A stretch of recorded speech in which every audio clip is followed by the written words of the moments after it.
Well, I want to thank you all and welcome you to the White House on this very special occasion. It is indeed. I've been at every one of them, and we celebrate the 100th anniversary of Black History Month. That's a big deal. 100. Wow. That's sort of special. The 100th. That's about as, like 150 is good, but 200 is better, right? 100 is better. I want to begin by expressing our sadness at the passing of a person who I knew very well. Jesse was a piece of work, I want to tell you. He was a piece of work, but he was a good man. He was a real hero, and I just want to pay my highest respects to Reverend Jesse Jackson. He's a good man.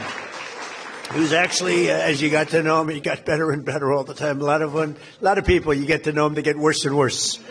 Jesse got better and better. But I knew him well long before becoming president, and he really was special with lots of personality, grit, and street smarts. You would say Jesse had serious street smarts, right? A very important ingredient to life, I will tell you. He was gregarious and someone who truly loved people and a force of nature. He was somebody that we're going to greatly miss. And on behalf of everyone here today, I know you join me in sending our condolences to the entire family.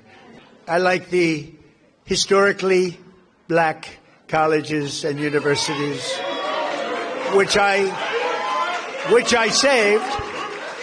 Leo 2.0 said it, but which I saved. We saved them. They had no funding, and every year they'd come back, and I got to know some of the heads, and every year they'd come back, and after my third year, first term, I said, you guys keep coming back. Why do you keep coming back? He said, we have to come back every year. For years and years, they had to come back. And one of them said, one of the heads, a great guy, said, they make us feel like beggars. We have to come back. I said, I'm going to get you long-term financing. And I got it for them. And I said, the only bad thing, I'll never see you guys again. I haven't seen too many of them. But we took care of the historically black colleges and universities, right? And it was a great thing to do.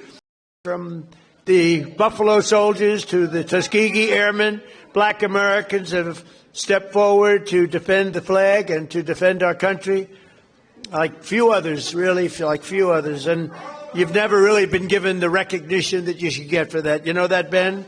I don't think a lot of people have given the kind of recognition, but everyone knows all about the Tuskegee Airmen. They were great and amazing. The Buffalo Soldiers. Do you know the Buffalo Soldiers? Good stuff, right? From jazz to the blues. That you know. That you do get recognition for. Jazz, the blues, from rock and roll to rap. Black artists like Chuck Berry, Muddy Waters. How about Nicki Minaj? Do we love Nicki Minaj? Right?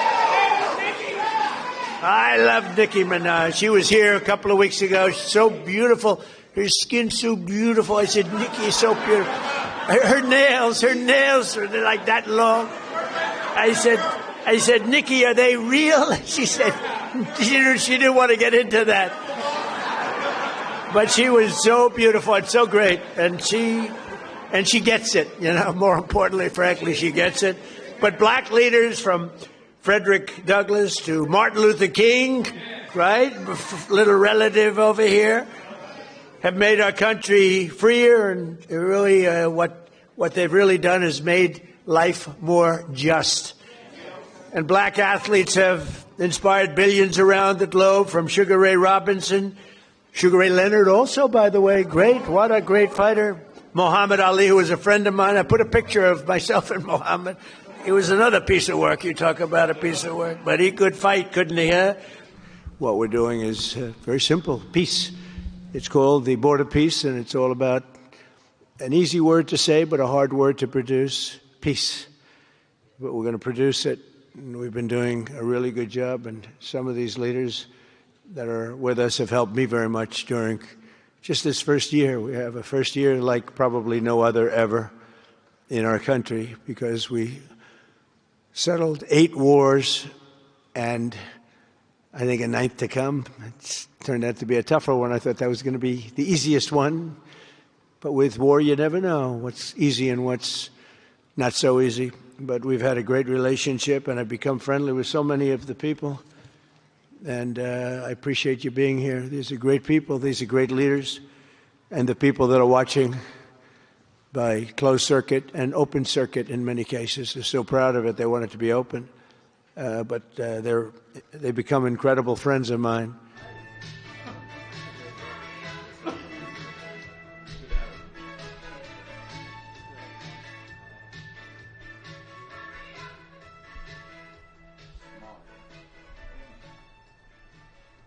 I think we have to smile.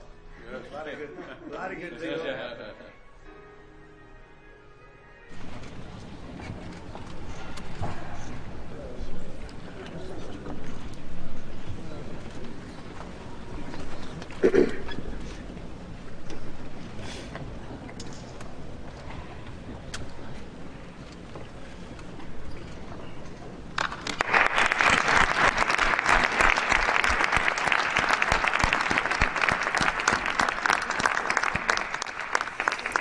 Congratulations. Now, President Trump, if you would like to say a few words to conclude, and then you have the honor of gaveling out the first ever Board of Peace meeting. Well, thank you very much, Caroline. And I will say that this has been, I think, will maybe be one of, if not the most important day of our careers. And we've had some pretty good careers up here, but this is something very special. And we're going to straighten out Gaza. We're going to make Gaza very successful and safe.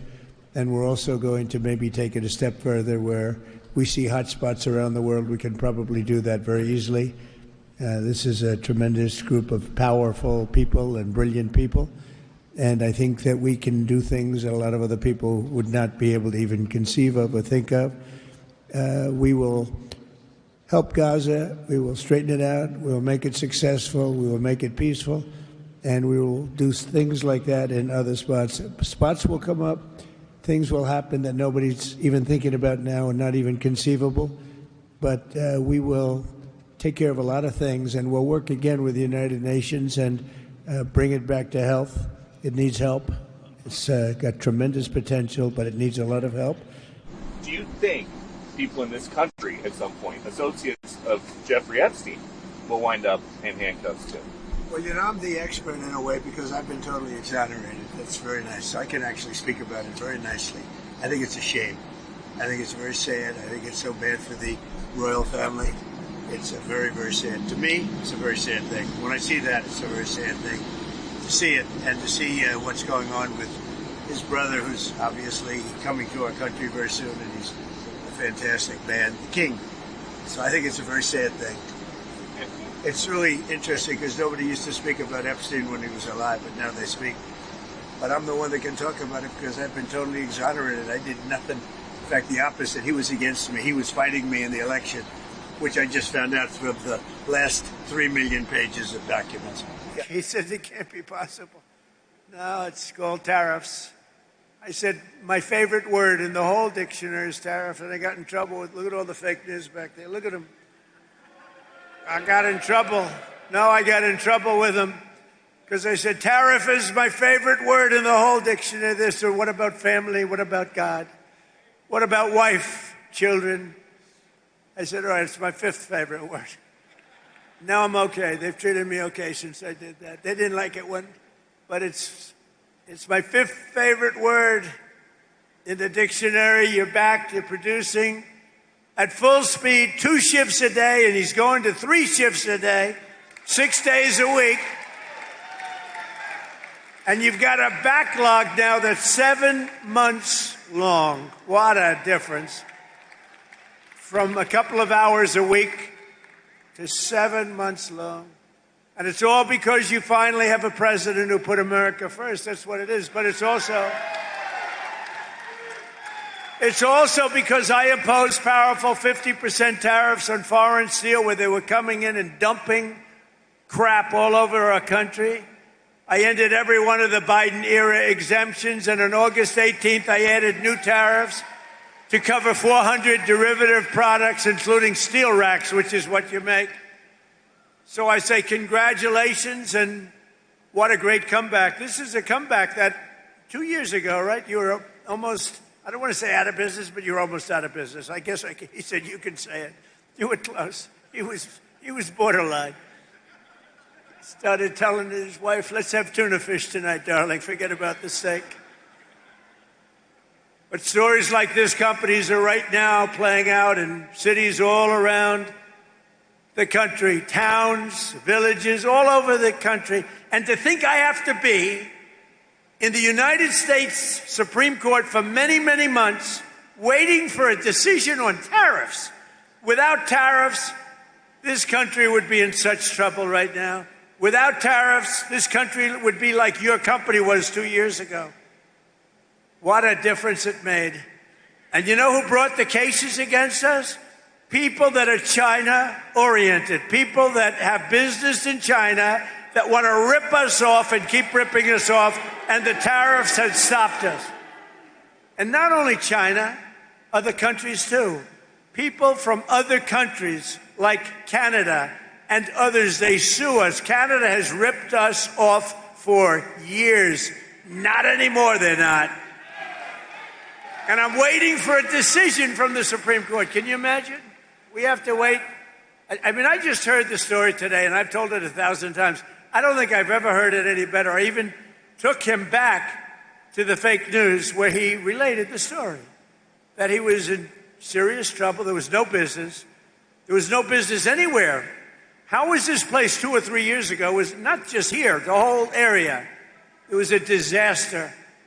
And now it's vibrant. And we have to justify this because people come from other countries because they ripped us off for 50 years. And now we're doing the same thing to them. And we're being very modest about it. Right, Howard? We're being very modest about it. We could go a lot further if I want to. Because what they've done to us, other countries, what they've done, they almost put us out of business. And I'll tell you, if I didn't win this election, and if you had a moron like Kamala or a moron like Sleepy Joe Biden, if you had these people back, our country would have been finished. We wouldn't have had a country. This is like men playing in women's sports, transgender for everybody.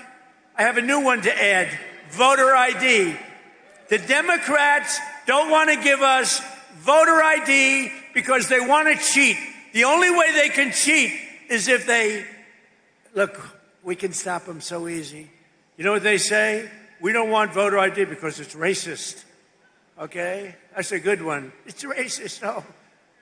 I'll tell you what, when they look at the polls, 95% of the people want voter ID. Then you have proof of citizenship. So we want voter ID. We want proof of citizenship. For you to vote, let's prove that you're an American. So please, proof of citizenship. They're fighting that. They're fighting that. And then we don't want to have mail-in ballots where they're mailed in from all parts of the place. Mail-in ballots are crooked as hell. We're the only country in the world that use this type of mail-in ballot, the only country in the world. I'll tell you what, Republicans have to win this one. We'll never lose a race. For 50 years, we won't lose a race. We want voter ID. We want proof of citizenship. And we don't want mail-in ballots except for the military far away, except for people that are ill, disabled, or people that are away. Even for a vacation, we'll be generous, okay? Other than that, we don't want mail-in ballots because mail-in ballots, they cheat. Without tariffs, what would you do? You know what? Everybody would be bankrupt, everybody. The whole country would be bankrupt. Well, thank you very much for being here.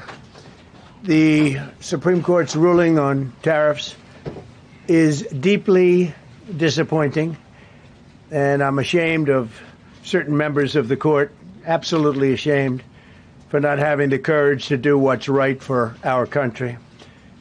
I'd like to thank and congratulate Justices Thomas, Alito, and Kavanaugh for their strength and wisdom and love of our country, which is right now very proud of those justices.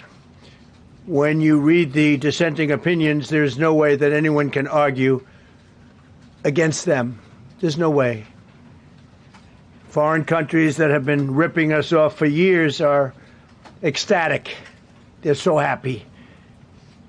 And they're dancing in the streets, but they won't be dancing for long, that I can assure you. The Democrats on the court are thrilled, but they will automatically vote no. They're an automatic no, just like in Congress. They're an automatic no. They're against anything that makes America strong, healthy, and great again. They also are a, frankly, disgrace to our nation, those justices. They're an automatic no, no matter how good a case you have. It's a no. But you can't knock their loyalty.